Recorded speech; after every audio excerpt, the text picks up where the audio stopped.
I like it, you like it, they like it, he likes it, he likes it, all of you like it. What am I talking about? Caesar salad. But can we get serious for a sec? Most of the Caesar salads you get in restaurants suck. Why do they suck? Because they make all these mistakes. What are the mistakes? Lettuce is warm. Croutons break your teeth. The whole thing is not cold enough. The cheese is maybe cheap. You know, I can go on and on and on. So what is the best Caesar salad? Well, at the end of the day, it's what you like. But I'm going to show you today what I feel is the best Caesar salad.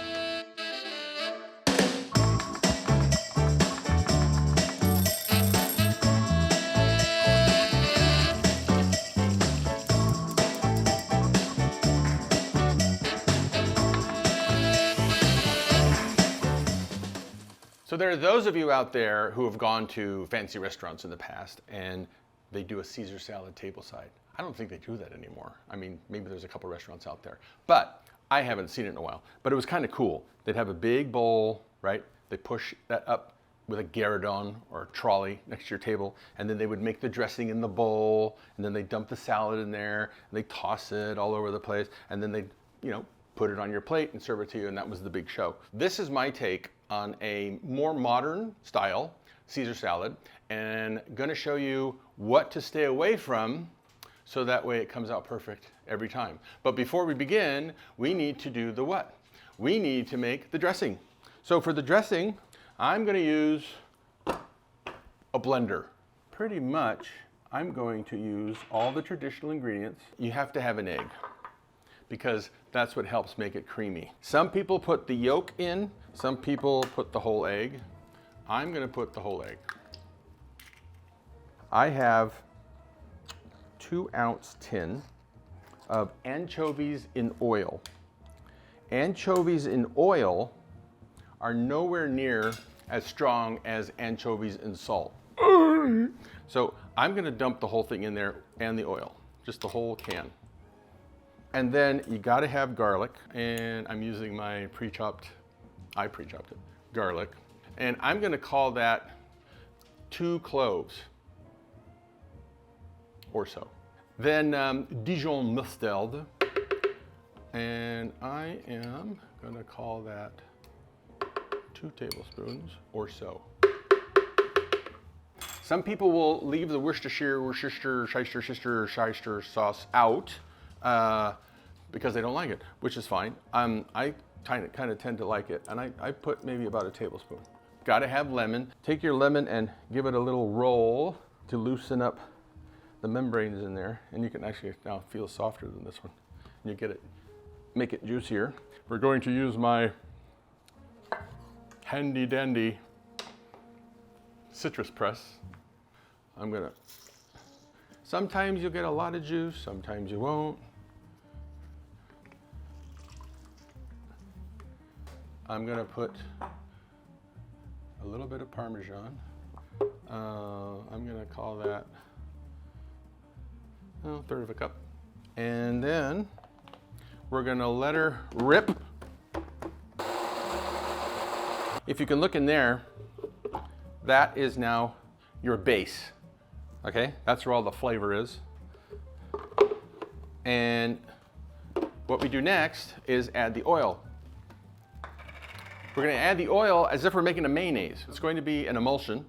And so we don't wanna just pour it all in there because it won't emulsify, it'll be liquidy, or oily, and kind of. So we want to add about a cup. Please pay attention to what's going on in here. It's sounding different, isn't it? It's getting thicker. See, just all those little things, you gotta pay attention to all that stuff. It's telling you something. That basically tells you you're at the right consistency. And that is a perfectly creamy, I think, Caesar dressing. I definitely would not use it right now because it's not cold enough.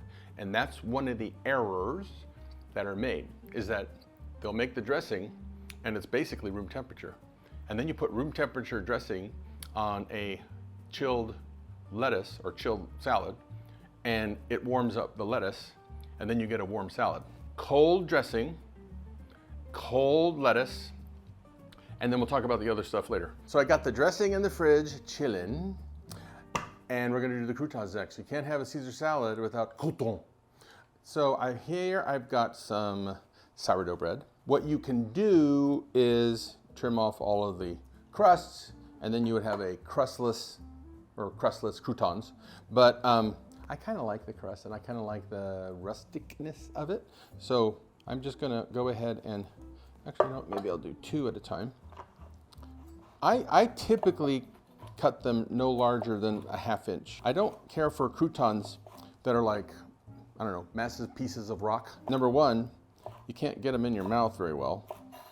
And number 2, I just want more croutons. And if you got these gigantic croutons, you have to actually lose less croutons. One of the things you can also do, if you want to do something that's a little bit more, I don't want to say eye appealing, but different, is a torn crouton. Those always look kind of neat, okay? And then you would just basically tear it into pieces, however it comes out. I have a sheet pan. They're going to be very simple. I've just got some extra virgin olive oil, and you want to be generous with the olive oil. If you're going to make your own croutons at home, and they're much better than anything you would buy in the store, I guarantee it. Now, believe it or not, salt and pepper. Yep, I'm salting bread because I want it to have some flavor. But we don't want it to be a salt lick like some of the things you can get in the store. A little bit of pepper. Now, I'm just gonna do these like this, salt and pepper, that's it, and the oil. And I've got my oven set to 375, and middle rack. And basically what ends up happening is you leave them in there until you start to see the edges will start to brown first usually, you know, the ones around the edge. And then you just sort of toss them a bit and then put them back in. You gotta usually toss them maybe 2-3 times just so they get even browning.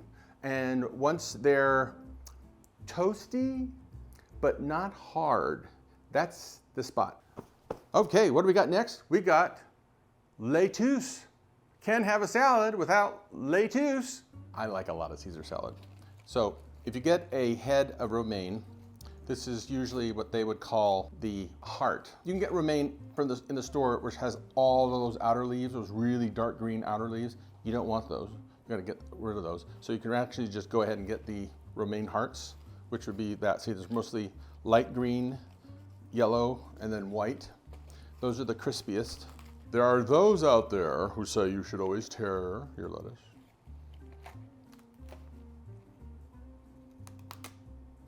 Thusly.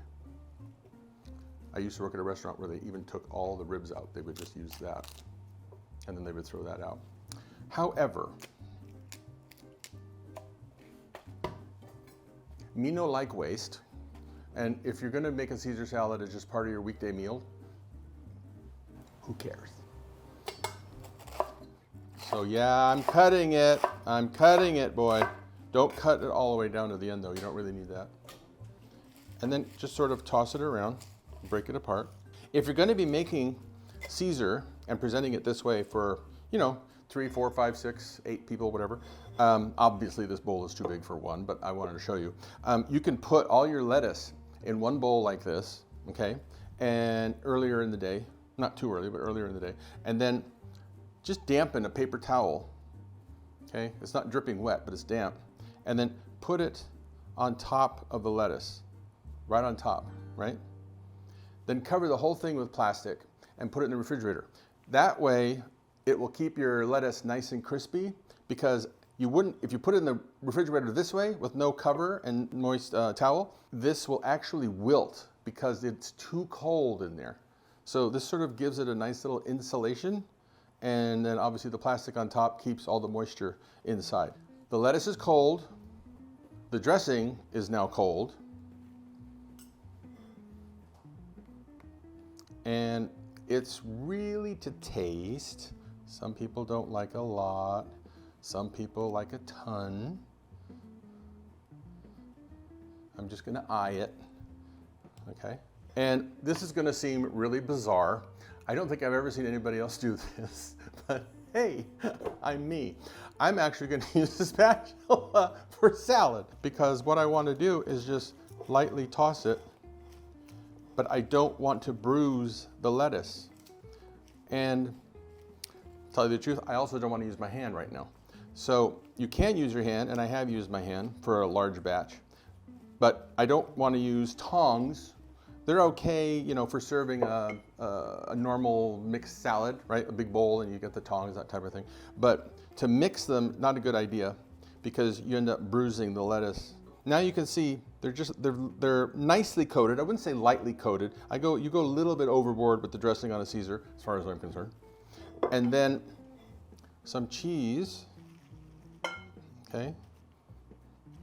And it's got to be freshly grated. Again, I grated that. I'm going to put some fresh black pepper in there. And then here's our croutons, right? The little squares that we made. You want to dump some of those in there. And then toss all that up together. What you're wanting here is to have enough dressing on the lettuce so that the Parmesan sticks to the lettuce. So that way when you take a nice bite, you know, the Parmesan isn't falling off the lettuce onto the plate. You get a nice, see how it all kind of sort of sticks together like that. I know I just said I don't want to use my hands, but I changed my mind. I'm going to use my hands. You want to be as delicate as you can when you're plating lettuce. And one of the tricks to plating lettuce is you want to pile. You don't want to spread, right? You see sometimes chefs will use a ring mold, and then they'll remove the ring mold, but I don't think you necessarily need to do that. We're going to put a little bit more cheese on top because you can't have enough cheese. And a little more pepper. As far as I'm concerned, this is the best Caesar salad. The homemade croutons really make it. If you need to use store-bought, you know, you can, but really I would recommend just making some croutons, putting them aside and just, you know, using them for the week. Make them once a week. It's really worth it. So now we're going to do the same Caesar salad, sorta, but present it in a slightly different way. We're going to make a large frico. A frico is usually made from Parmesan, a hard cheese, and you might have seen them. You know, they're usually small, you know, like this, and then you bake them, and then you can use them just flat, like a disc. They get crispy, like a potato chip, or you can make them a little larger and form them into something. So that's what we're gonna do. We're gonna form them into a bowl. So what I'm gonna do is, I'm thinking, okay, I'm gonna use the same plate, and the bowl should be about yay big, right? So just sort of eye it. I'm gonna take some of this Parmesan, and I'm gonna do two. And the trick to doing a Parmesan basket or frico is you gotta have enough cheese so that it's not too thin and then, you know, it doesn't break. You just start sort of spreading it out almost to the point where you start to see a lot of the sheet pan below it, you know. It doesn't have to be a perfect circle because nobody's gonna be able to tell anyway, just in the general realm of round. You can actually, if you want, flavor these with certain things. If you want, you can put like caraway seed, you can put poppy seed. I am actually just going to use freshly ground black pepper. You can actually add a little bit of cornstarch or flour, just a bit. So something like this, I'd probably put maybe a quarter teaspoon or so, and that can help mitigate breakage. So now at this point, all I'm gonna do is I'm gonna stick that in the oven, 350, 375, somewhere in there, until it's nicely brown and bubbling. And at that point, we're gonna take it out and mold it real quick while it's hot. Okay, everybody ready? This is gonna go fast.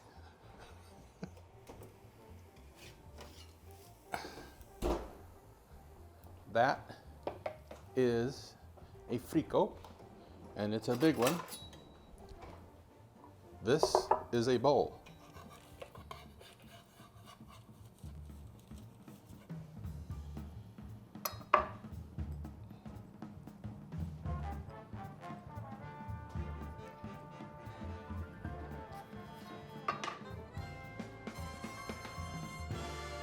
And that will set like within a minute. That's it, right? It's just cheese, pretty much.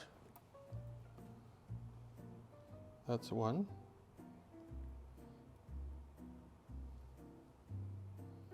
That's two.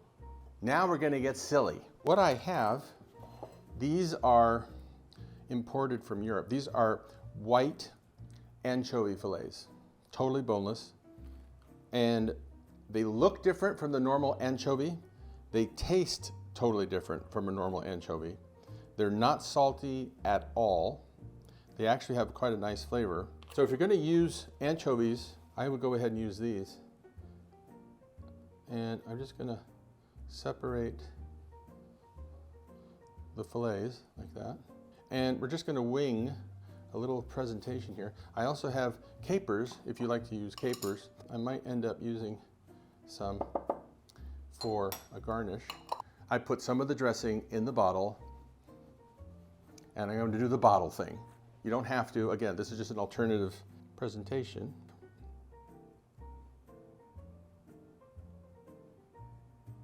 And you always want to work in rules of, the odd numbers, 3, 5, 7, because it just looks better to the eye. 1, 2, 3, 4, 5. So I've got some chives, and I'm just going to cut them into maybe 1 inch, 3/4 inch long pieces. Yeah, I still use these two edible flowers.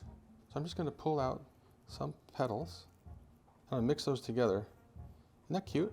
We're going to go ahead, put the bowl in the middle.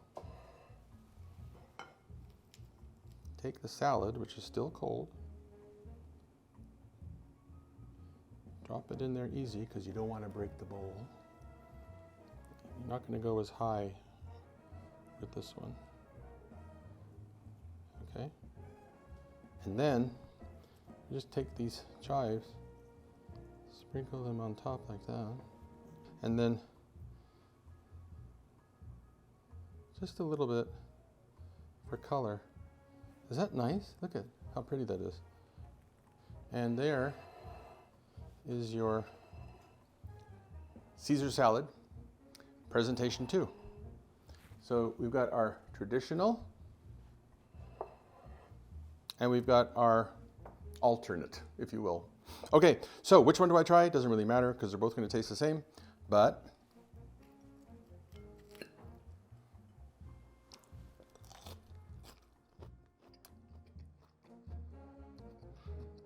that is a damn good Caesar salad. It's crisp, it's cold, it's tangy, it's pungent, it wakes up your mouth. Please subscribe and like and share, actually, because I think a lot of friends and family would love to know how to do this and experience it. And ring the bell when you get around to it. I would appreciate that. But in the meantime, go ahead and try to make it. Hail Caesar!